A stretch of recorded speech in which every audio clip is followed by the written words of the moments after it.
Alice's Adventures in Wonderland by Carroll. Down the rabbit hole. Alice was beginning to get very tired of sitting by her sister on the bank and of having nothing to do. Once or twice, she had peeped into the book her sister was reading, but it had no pictures or conversations in it. And what is the use of a book, thought Alice, without pictures or conversations? So she was considering in her own mind, as well as she could, for the hot day made her feel very sleepy and stupid. Whether the pleasure of making a daisy chain would be worth the trouble of getting up and picking the daisies, when suddenly a white rabbit with pink eyes ran close by her. There was nothing so very remarkable in that, nor did Alice think it so very much out of the way to hear the rabbit say to itself, oh dear, I shall be late." When she thought it over afterwards, it occurred to her that she ought to have wondered at this, but at the time it all seemed quite natural.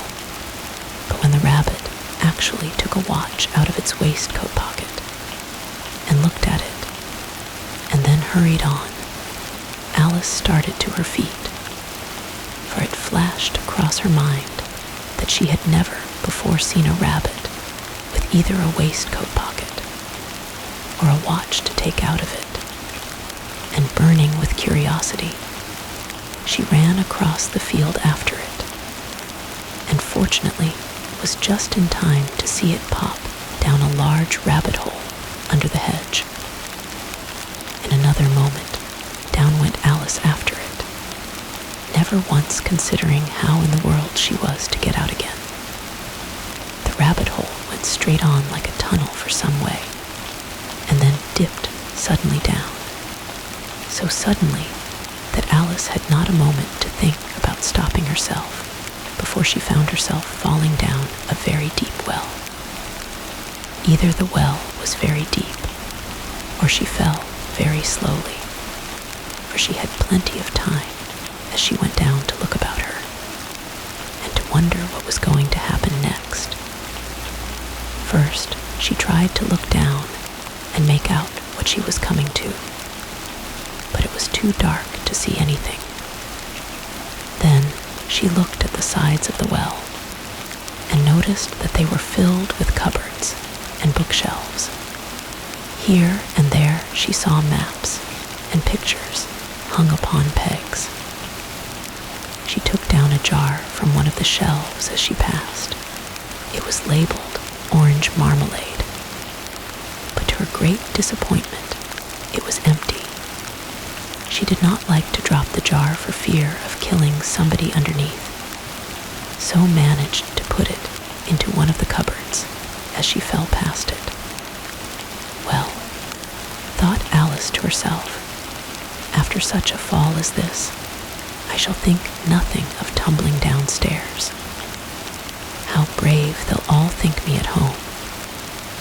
Why, I wouldn't say anything about it, even if I fell off the top of the house, which was very likely true. Down, down, down. Would the fall never come to an end? I wonder how many miles I've fallen by this time, she said aloud. I must be getting somewhere near the center of the earth. Let me see. That would be 4,000 miles down, I think. For you see, Alice had learnt several things of this sort in her lessons in the schoolroom. And though this was not a very good opportunity for showing off her knowledge, as there was no one to listen to her, still, it was good practice to say it over. Yes, that's about the right distance. But then, I wonder what latitude or longitude I've got to. Alice had no idea what latitude was, or longitude either, but thought they were nice grand words to say. Presently, she began again. I wonder if I shall fall right through the earth. How funny it'll seem to come out among the people that walk with their heads downward. The antipathies, I think. She was rather glad there was no one listening this time, as it didn't sound at all the right word. But I shall have to ask them what the name of the country is, you know. Please, ma'am, is this New Zealand or Australia? And she tried to curtsy as she spoke, fancy curtsying as you're falling through the air. Do you think you could manage it? And what an ignorant little girl she'll think me for asking. No, it'll never do to ask. Perhaps I shall see it written up somewhere. Down, down, down. There was nothing else to do, so Alice soon began talking again. Dinah'll miss me very much tonight, I should think. Dinah was the cat. I hope they'll remember her saucer of milk at tea time. Dinah, my dear, I wish you were down here with me. There are no mice in the air, I'm afraid, but you might catch a bat. And that's very like a mouse, you know. But do cats eat bats, I wonder? And here Alice began to get rather sleepy, and went on saying to herself in a dreamy sort of way, do cats eat bats? Do cats eat bats? And sometimes, do bats eat cats? For you see, as she couldn't answer either question, it didn't much matter which way she put it. She felt that she was dozing off, and had just begun to dream that she was walking hand in hand with Dinah, and saying to her very earnestly, now, Dinah, tell me the truth. Did you ever eat a bat? When suddenly, thump, thump, down she came upon a heap of sticks and dry leaves, and the fall was over. Alice was not a bit hurt, and she jumped up onto her feet in a moment. She looked up, but it was all dark overhead. Before her was another long passage, and the white rabbit was still in sight, hurrying down it. There was not a moment to be lost. Away went Alice like the wind, and was just in time to hear it say, as it turned a corner, oh, my ears and whiskers, how late it's getting. She was close behind it when she turned the corner, but the rabbit was no longer to be seen. She found herself in a long, low hall, which was lit up by a row of lamps hanging from the roof. There were doors all round the hall, but they were all locked. And when Alice had been all the way down one side and up the other, trying every door, she walked sadly down the middle, wondering how she was ever to get out again. Suddenly she came upon a little three-legged table, all made of solid glass. There was nothing on it except a tiny golden key, and Alice's first thought was that it might belong to one of the doors of the hall. But alas, either the locks were too large, or the key was too small, but at any rate, it would not open any of them. However, on the second time round, she came upon a low curtain she had not noticed before, and behind it was a little door about 15 inches high. She tried the little golden key in the lock, and to her great delight, it fitted. Alice opened the door and found that it led into a small passage, not much larger than a rat hole. She knelt down and looked along the passage into the loveliest garden you ever saw. How she longed to get out of that dark hall and wander about among those beds of bright flowers and those cool fountains. But she could not even get her head through the doorway. And even if my head would go through, thought poor Alice, it would be of very little use without my shoulders. Oh, how how I wish I could shut up like a telescope. I think I could, if I only knew how to begin.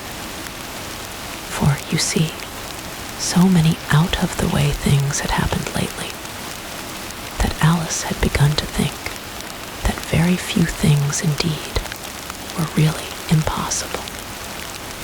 There seemed to be no use in waiting by the little door, so she went back to the table, half hoping she might find another key on it, or at any rate a book of rules for shutting people up like telescopes.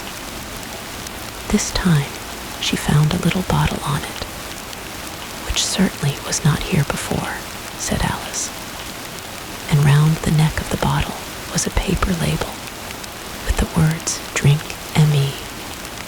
beautifully printed on it in large letters.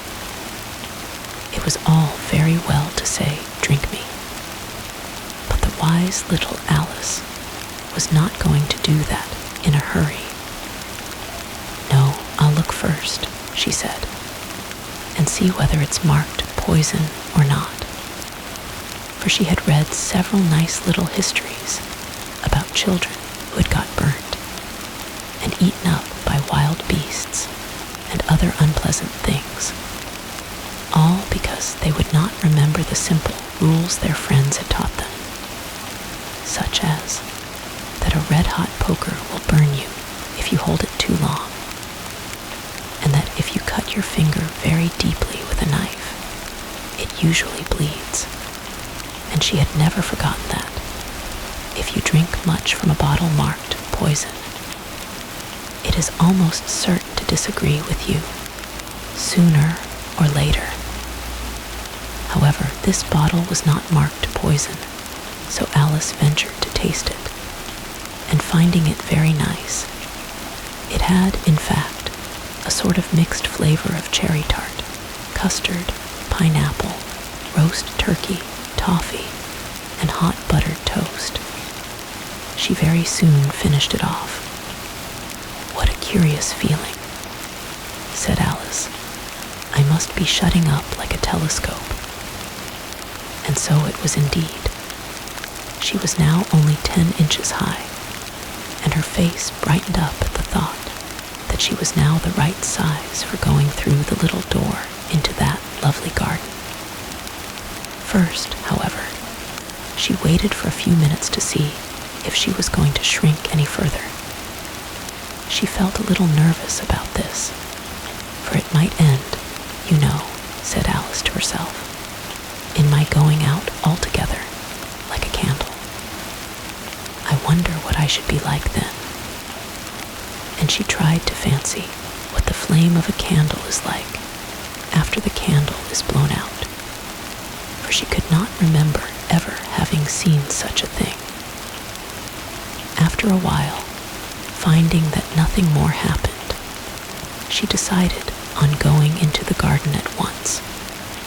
But alas for poor Alice! When she got to the door, she found she had forgotten the little golden key, and when she went back to the table for it, she found she could not possibly reach it. She could see it quite plainly through the glass, and she tried her best to climb up one of the legs of the table, but it was too slippery. And when she had tired herself out with trying, the poor little thing sat down and cried.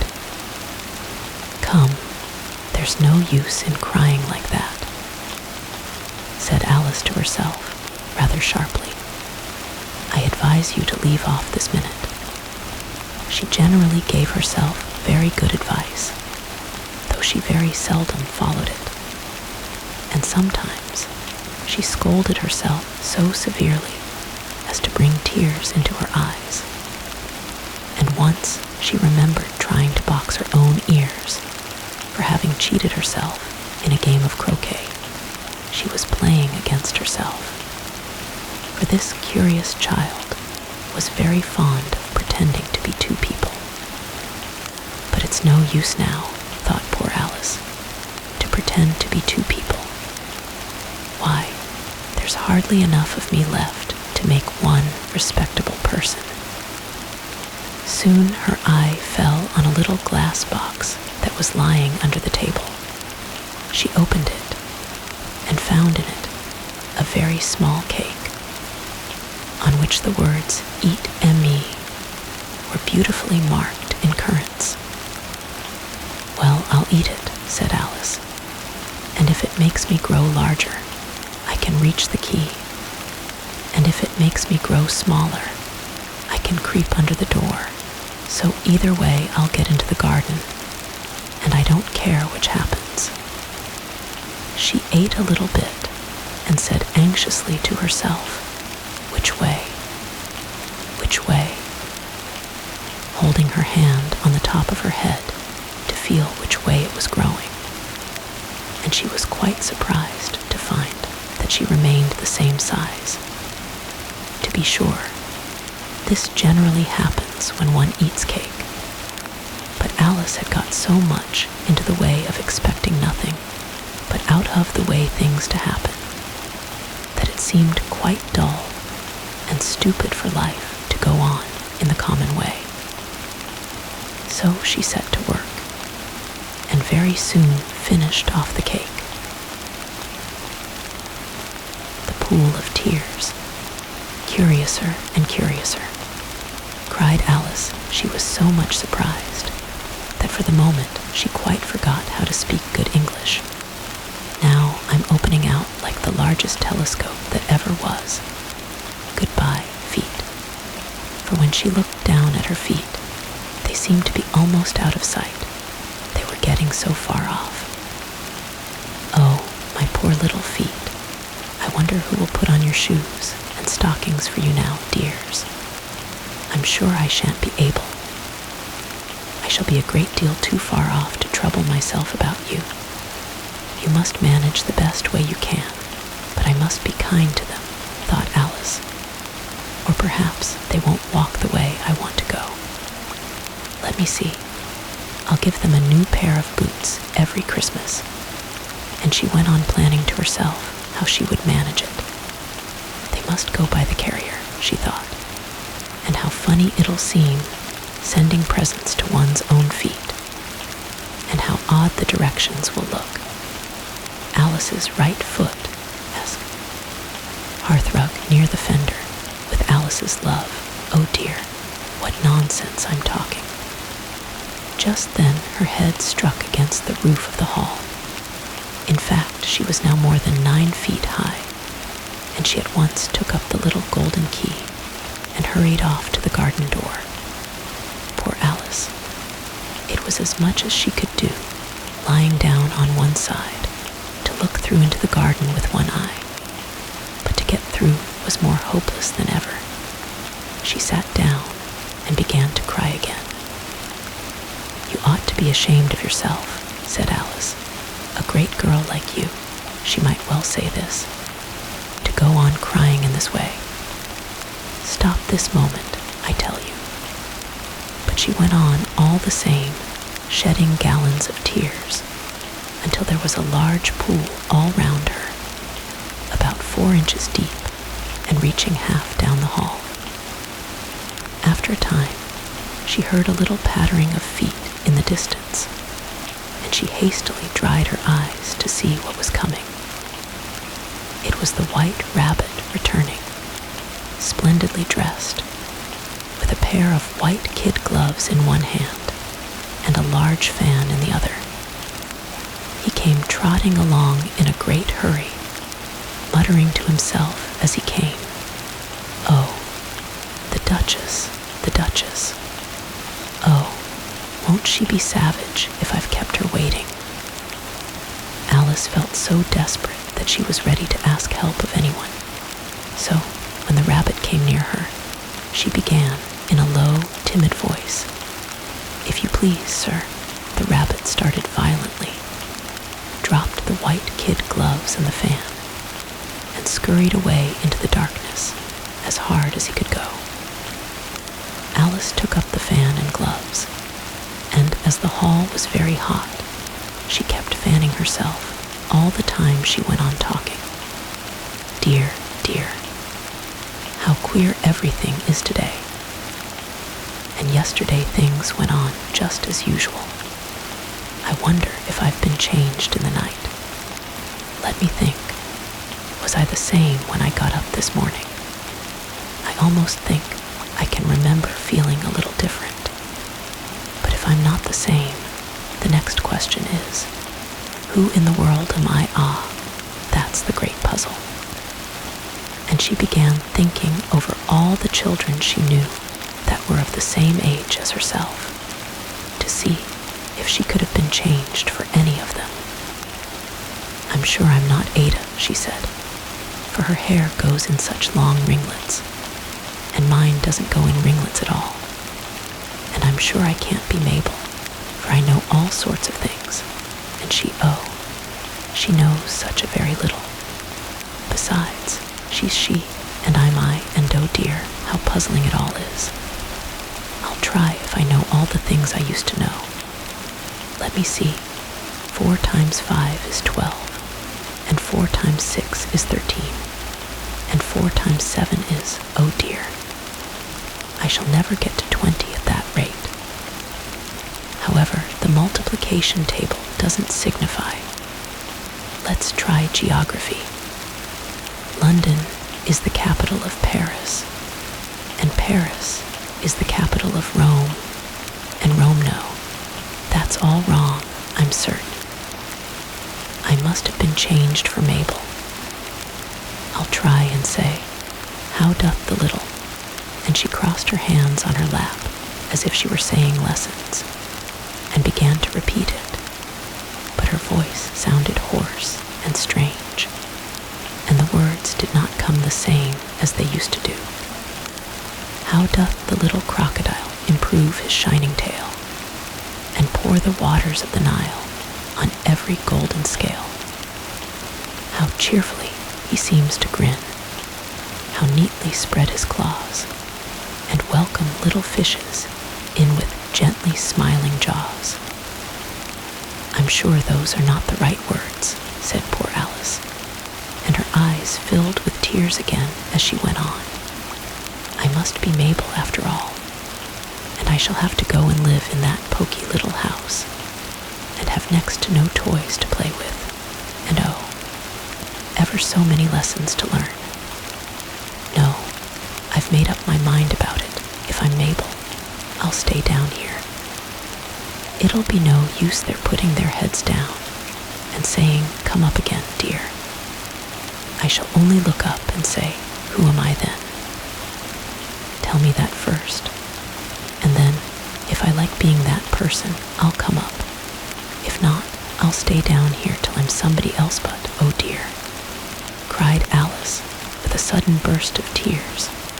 I do wish they would put their heads down. I am so very tired of being all alone here.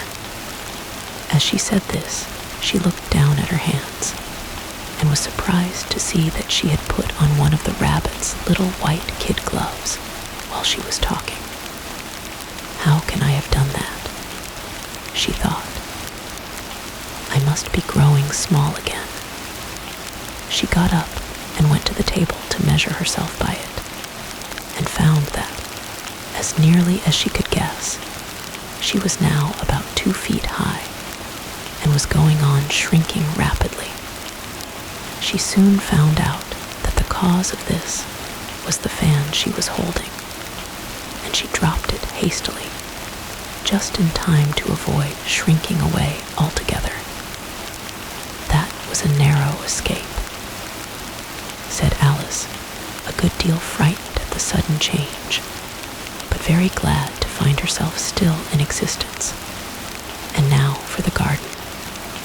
And she ran with all speed back to the little door. But alas, the little door was shut again, and the little golden key was lying on the glass table as before. And things are worse than ever, thought the poor child, for I never was so small as this before, never. And I declare it's too bad that it is.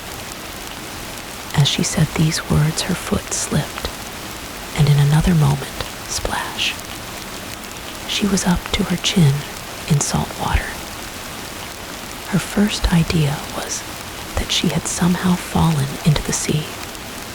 And in that case, I can go back by railway, she said to herself. Alice had been to the seaside once in her life and had come to the general conclusion that wherever you go to on the English coast, you find a number of bathing machines in the sea, some children digging in the sand with wooden spades, then a row of lodging houses, and behind them a railway station. However, she soon made out that she was in the pool of tears which she had wept when she was 9 feet high. I wish I hadn't cried so much, said Alice as she swam about, trying to find her way out. I shall be punished for it now, I suppose, by being drowned in my own tears. That will be a queer thing, to be sure. However, everything is queer today. Just then she heard something splashing about in the pool a little way off, and she swam nearer to make out what it was. At first, she thought it must be a walrus or hippopotamus, but then she remembered how small she was now, and she soon made out that it was only a mouse that had slipped in like herself. Would it be of any use now, thought Alice, to speak to this mouse? Everything is so out of the way down here that I should think very likely it can talk. At any rate, there's no harm in trying. So she began. Oh, mouse, do you know the way out of this pool? I am very tired of swimming about here, oh mouse. Alice thought this must be the right way of speaking to a mouse. She had never done such a thing before, but she remembered having seen in her brother's Latin grammar, a mouse of a mouseta, a mousa, mouso mouse. The mouse looked at her rather inquisitively, and seemed to her to wink with one of its little eyes, but it said nothing. Perhaps it doesn't understand English, thought Alice. I dare say it's a French mouse, come over with William the Conqueror. For, with all her knowledge of history, Alice had no very clear notion how long ago anything had happened.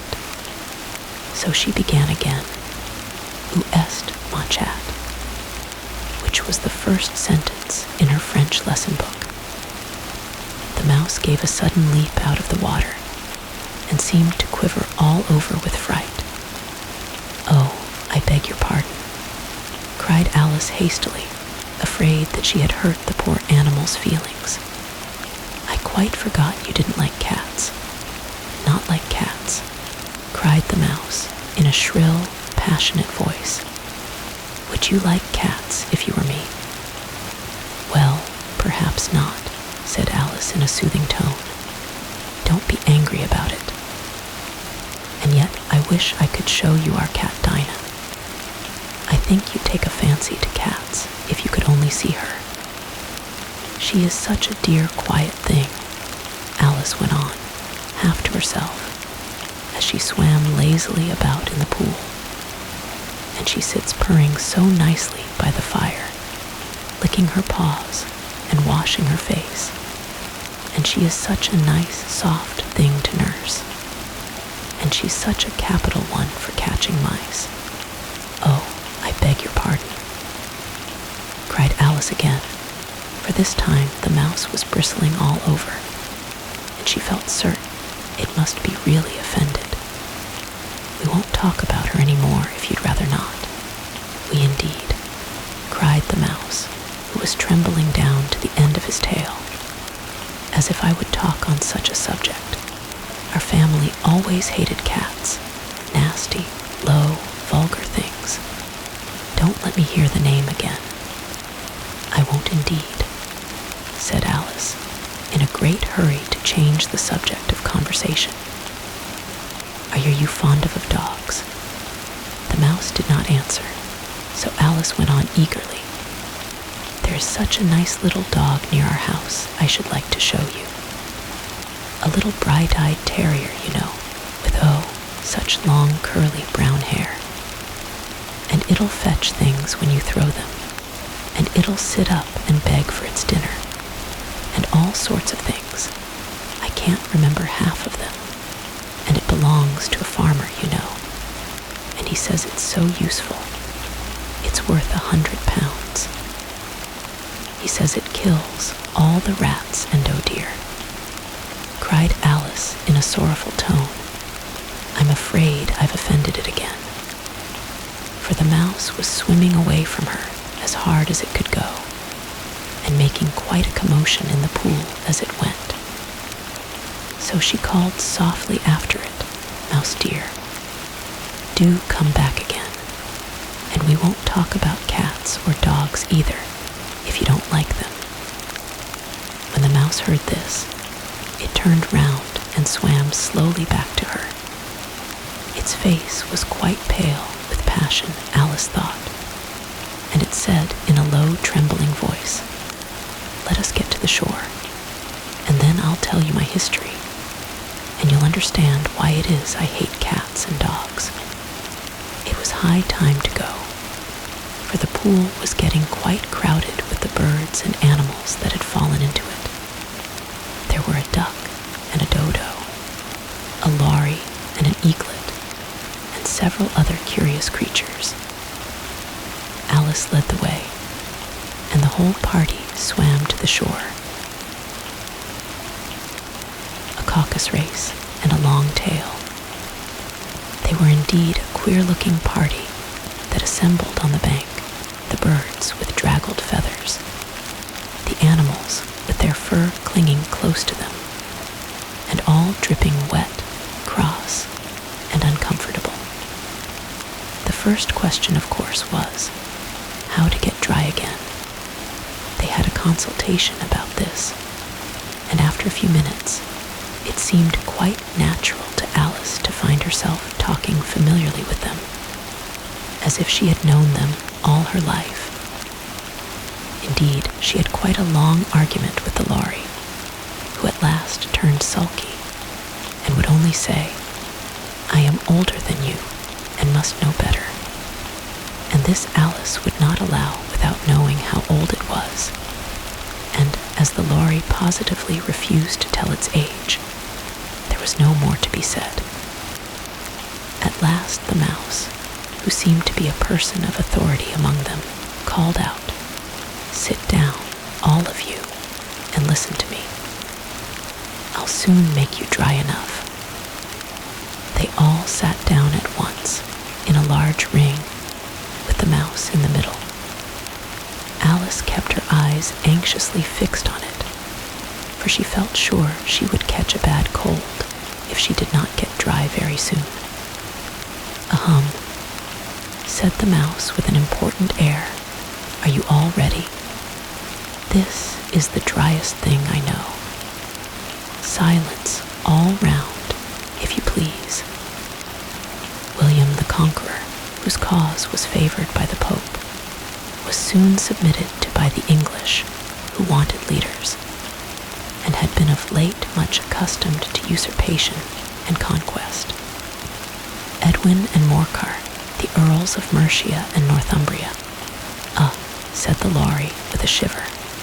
I beg your pardon, said the mouse, frowning, but very politely. Did you speak? Not I, said the lory hastily. I thought you did, said the mouse. I proceed. Edwin and Morcar, the Earls of Mercia and Northumbria, declared for him, and even Stigand, the patriotic Archbishop of Canterbury, found it advisable. Found what? Said the duck. Found it, the mouse replied rather crossly. Of course you know what it means. I know what it means well enough when I find a thing, said the duck. It's generally a frog or a worm. The question is, what did the Archbishop find? The mouse did not notice this question, but hurriedly went on. Found it advisable to go with Edgar Atheling to meet William and offer him the crown. William's conduct at first was moderate, but the insolence of his Normans. How are you getting on now, my dear? It continued, turning to Alice as it spoke. As wet as ever, said Alice, in a melancholy tone. It doesn't seem to dry me at all.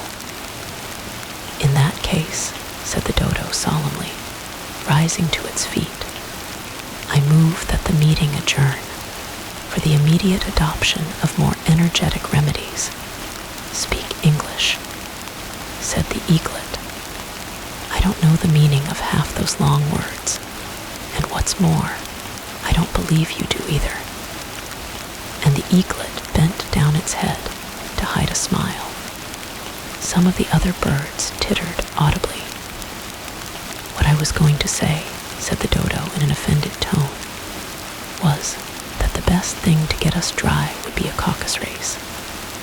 What is a caucus race?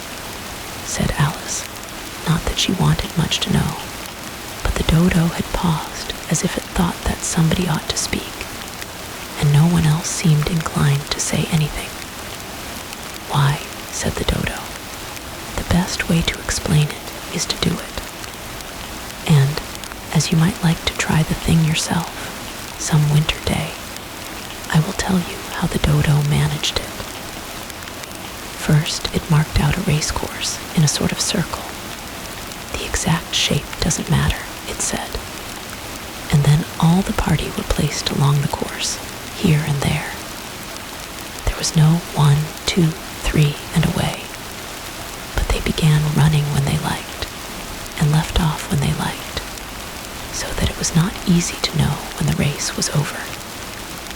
However, when they had been running half an hour or so, and were quite dry again, the dodo suddenly called out, "The race is over." And they all crowded round it, panting and asking, "But who has won?"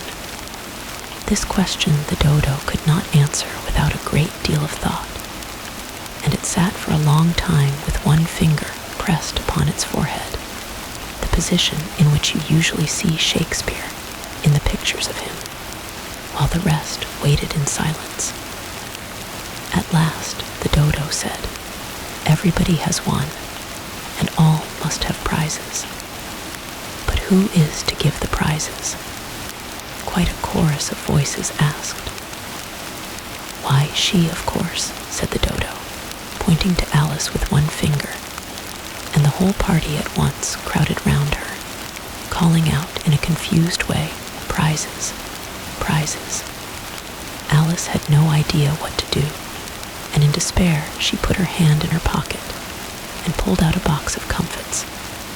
Luckily, the salt water had not got into it, and handed them round as prizes. There was exactly one apiece, all round. "But she must have a prize herself, you know," said the mouse. "Of course," the dodo replied very gravely. "What else have you got in your pocket?" He went on, turning to Alice. "Only a thimble," said Alice sadly. "Hand it over here," said the dodo. Then they all crowded round her once more, while the dodo solemnly presented the thimble, saying, "We beg your acceptance of this elegant thimble." And when it had finished this short speech, they all cheered. Alice thought the whole thing very absurd, but they all looked so grave that she did not dare to laugh. And, as she could not think of anything to say, she simply bowed and took the thimble, looking as solemn as she could. The next thing was to eat the comfits. This caused some noise and confusion, as the large birds complained that they could not taste theirs, and the small ones choked and had to be patted on the back. However, it was over at last, and they sat down again in a ring, and begged the mouse to tell them something more. "You promised to tell me your history, you know," said Alice, "and why it is you hate C&D," she added in a whisper, half afraid that it would be offended again.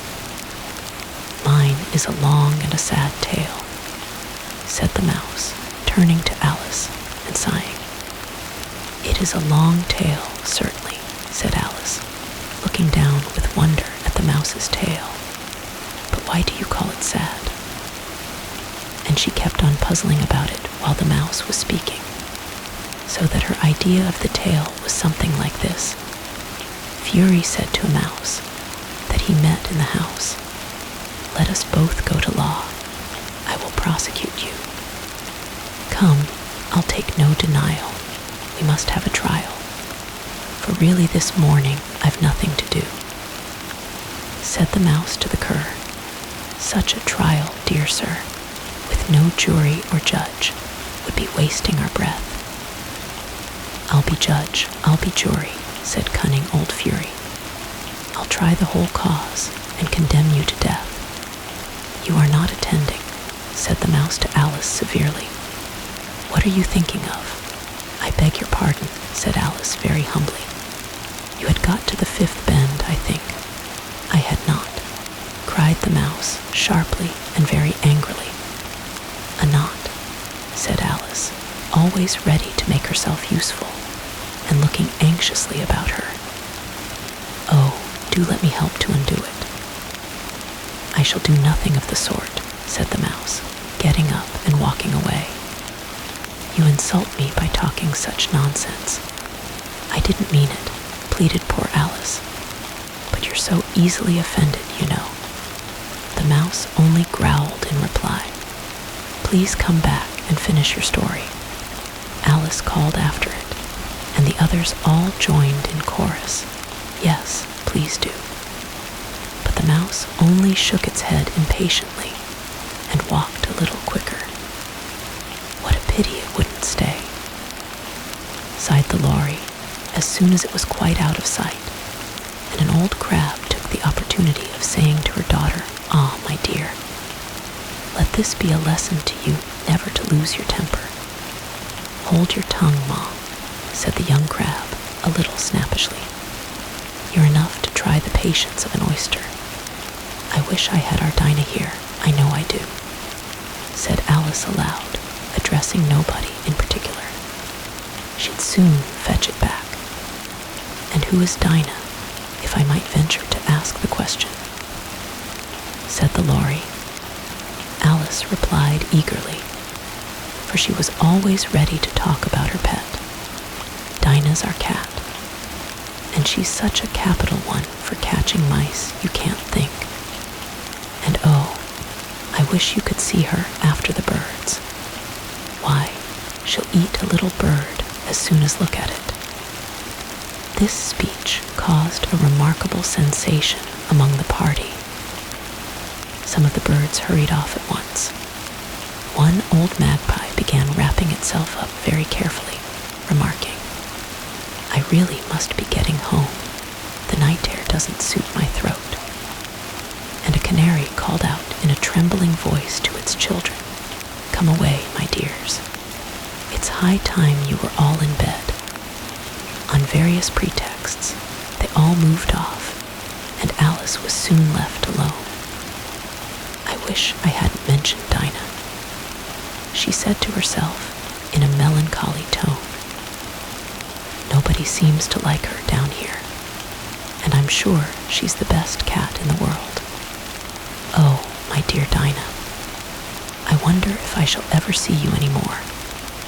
And here poor Alice began to cry again, for she felt very lonely and low-spirited. In a little while, however, she again heard a little pattering of footsteps in the distance, and she looked up eagerly, half hoping that the mouse had changed his mind and was coming back to finish his story. The rabbit sends in a little bill. It was the white rabbit trotting slowly back again and looking anxiously about as it went, as if it had lost something, and she heard it muttering to itself, "The Duchess, the Duchess. Oh, my dear paws. Oh, my fur and whiskers. She'll get me executed, as sure as ferrets are ferrets. Where can I have dropped them, I wonder?"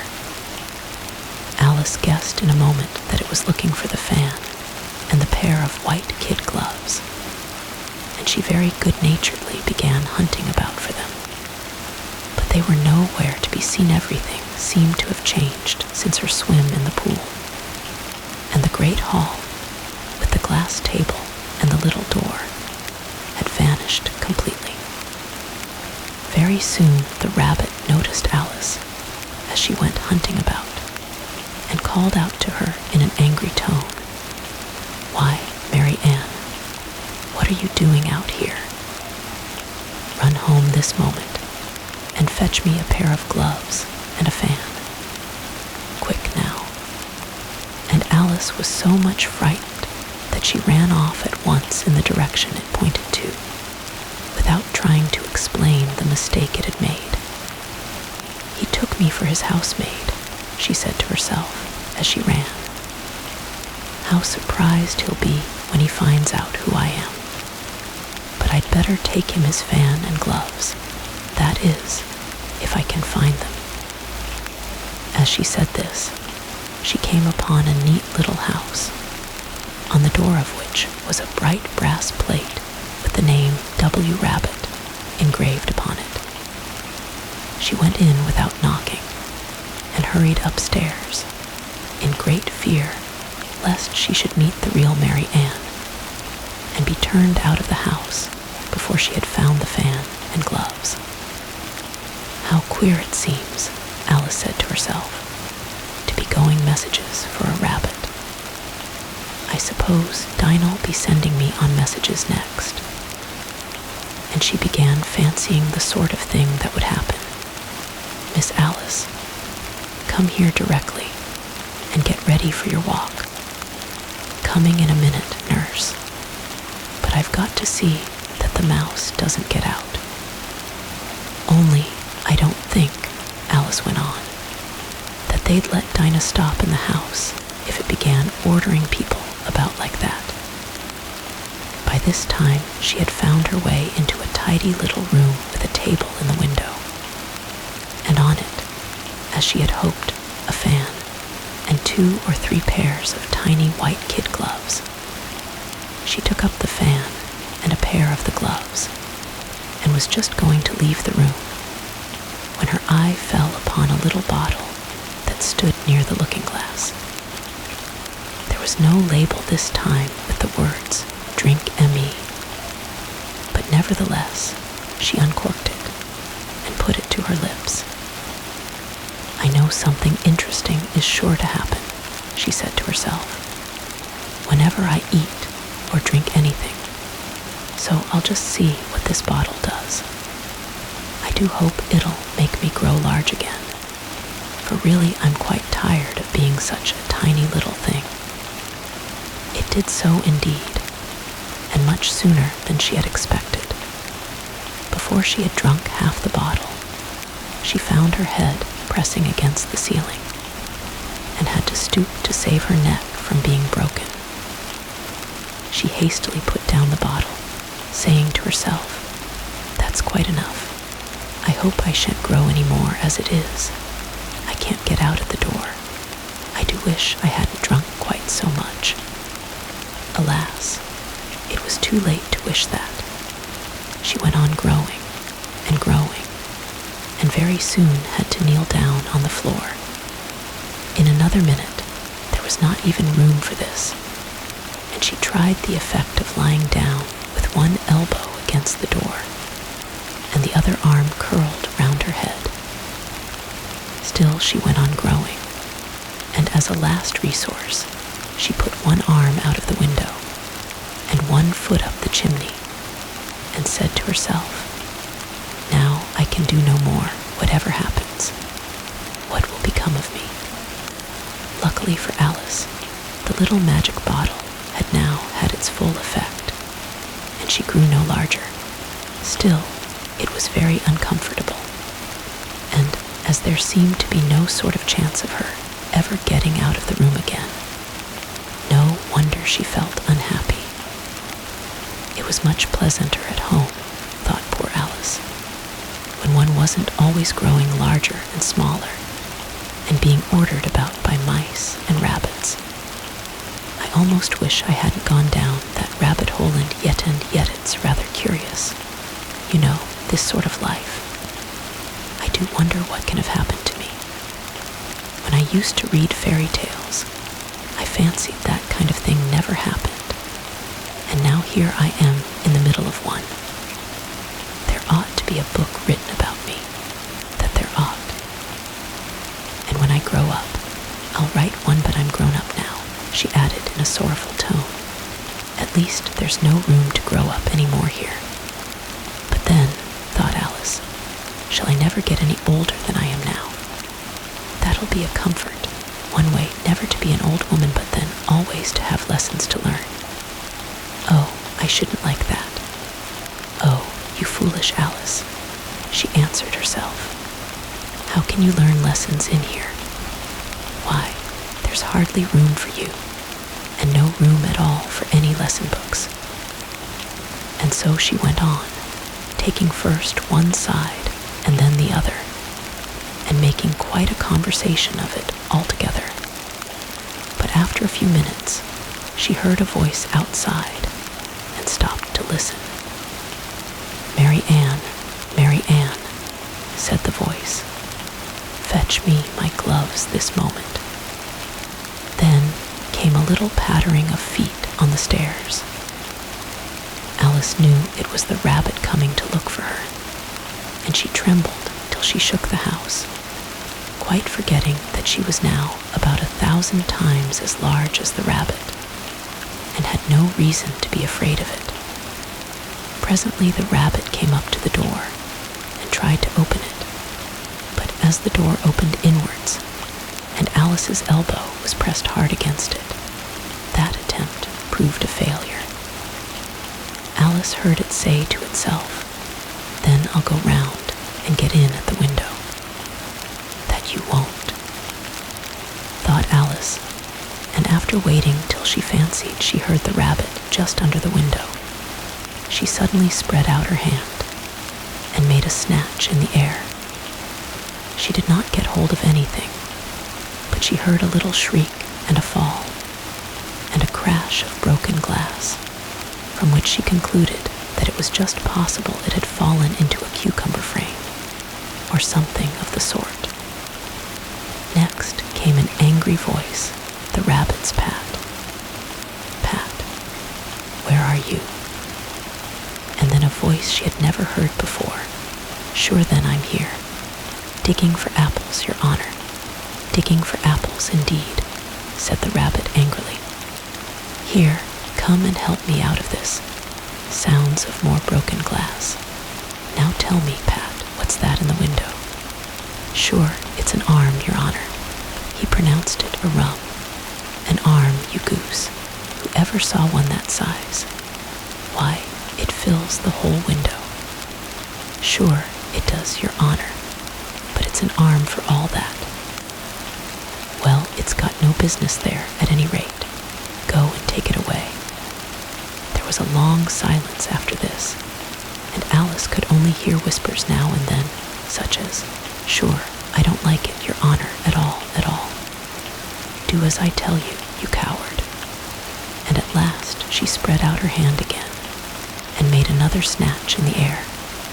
This time there were two little shrieks, and more sounds of broken glass. What a number of cucumber frames there must be, thought Alice. I wonder what they'll do next. As for pulling me out of the window, I only wish they could. I'm sure I don't want to stay in here any longer. She waited for some time without hearing anything more. At last came a rumbling of little cartwheels, and the sound of a good many voices all talking together. She made out the words, "Where's the other ladder? Why, I hadn't to bring but one. Bill's got the other bill. Fetch it here, lad. Here, put 'em up at this corner now. Tie 'em together first. They don't reach half high enough yet, oh. They'll do well enough, don't be particular. Here, Bill, catch hold of this rope while the roof bare. Mind that loose sleigh toe, it's coming down. Heads below. A loud crash now. Who did that? It was Bill, I fancy, who's to go down the chimney. Nay, I shan't, you do it. That I won't then. Bill's to go down here, Bill. The master says you're to go down the chimney. So Bill's got to come down the chimney, has he? Said Alice to herself. Shy, they seem to put everything upon Bill. I wouldn't be in Bill's place for a good deal. This fireplace is narrow, to be sure, but I think I can kick a little. She drew her foot as far down the chimney as she could, and waited till she heard a little animal. She couldn't guess of what sort it was, scratching and scrambling about in the chimney close above her. Then, saying to herself, "This is Bill," she gave one sharp kick, and waited to see what would happen next. The first thing she heard was a general chorus of "There goes Bill." Then the rabbit's voice along catch him, you by the hedge. Then silence, and then another confusion of voices, hold up his head, Brandy, now don't choke him. How was it, old fellow? What happened to you? Tell us all about it. Last came a little feeble, squeaking voice.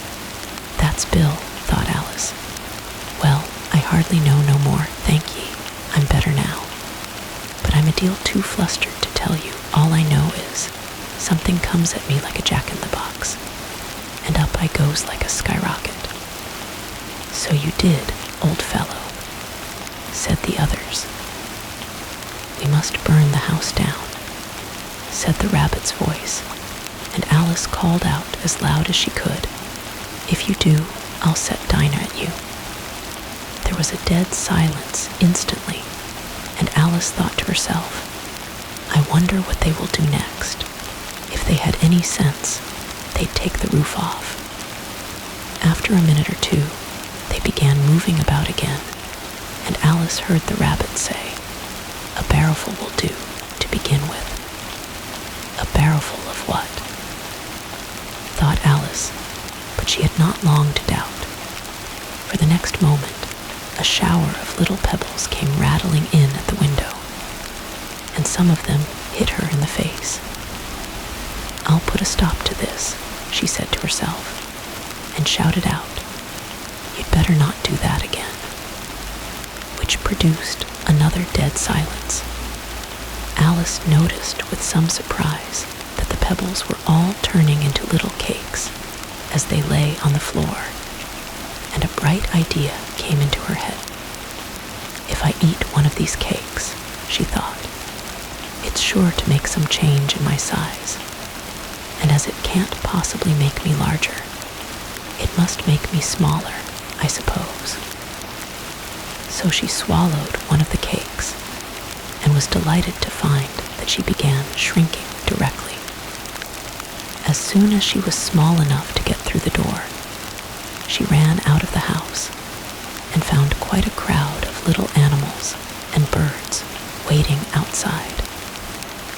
The poor little lizard Bill was in the middle, being held up by 2 guinea pigs who were giving it something out of a bottle. They all made a rush at Alice the moment she appeared, but she ran off as hard as she could, and soon found herself safe in a thick wood.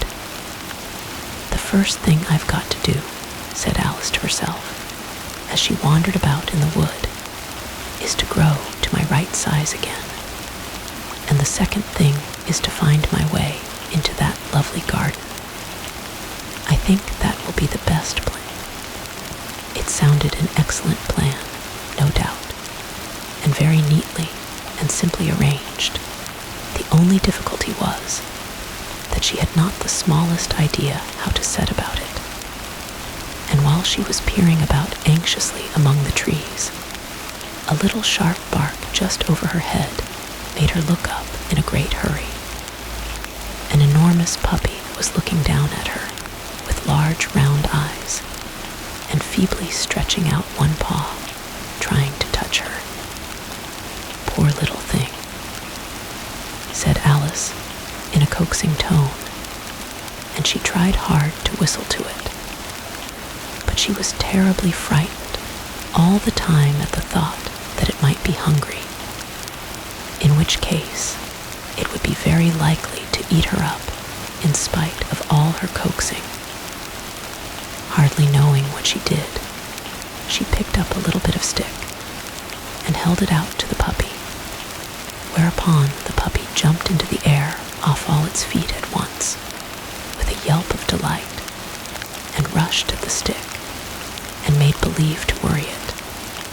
Then Alice dodged behind a great thistle to keep herself from being run over, and the moment she appeared on the other side, the puppy made another rush at the stick and tumbled head over heels in its hurry to get hold of it. Then Alice, thinking it was very like having a game of play with a cart horse, and expecting every moment to be trampled under its feet, ran round the thistle again.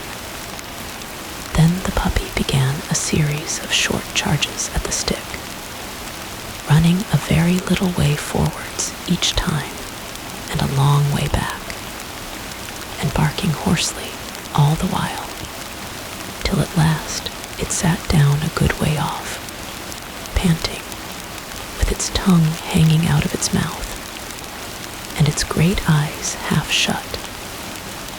This seemed to Alice a good opportunity for making her escape, so she set off at once, and ran till she was quite tired and out of breath, until the puppy's bark sounded quite faint in the distance. And yet what a dear little puppy it was, said Alice, as she leant against a buttercup to rest herself and fanned herself with one of the leaves. I should have liked teaching it tricks very much, if I'd only been the right size to do it. Oh dear, I'd nearly forgotten that I've got to grow up again. Let me see how is it to be managed. I suppose I ought to eat or drink something or other, but the great question is, what? The great question certainly was, what? Alice looked all round her at the flowers and the blades of grass, but she did not see anything that looked like the right thing to eat or drink under the circumstances.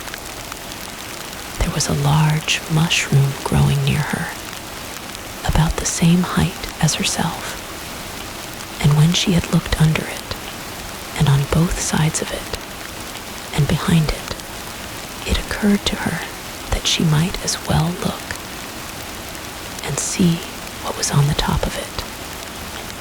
She stretched herself up on tiptoe and peeped over the edge of the mushroom, and her eyes immediately met those of a large blue caterpillar that was sitting on the top with its arms folded, quietly smoking a long hookah, and taking not the smallest notice of her or of anything else.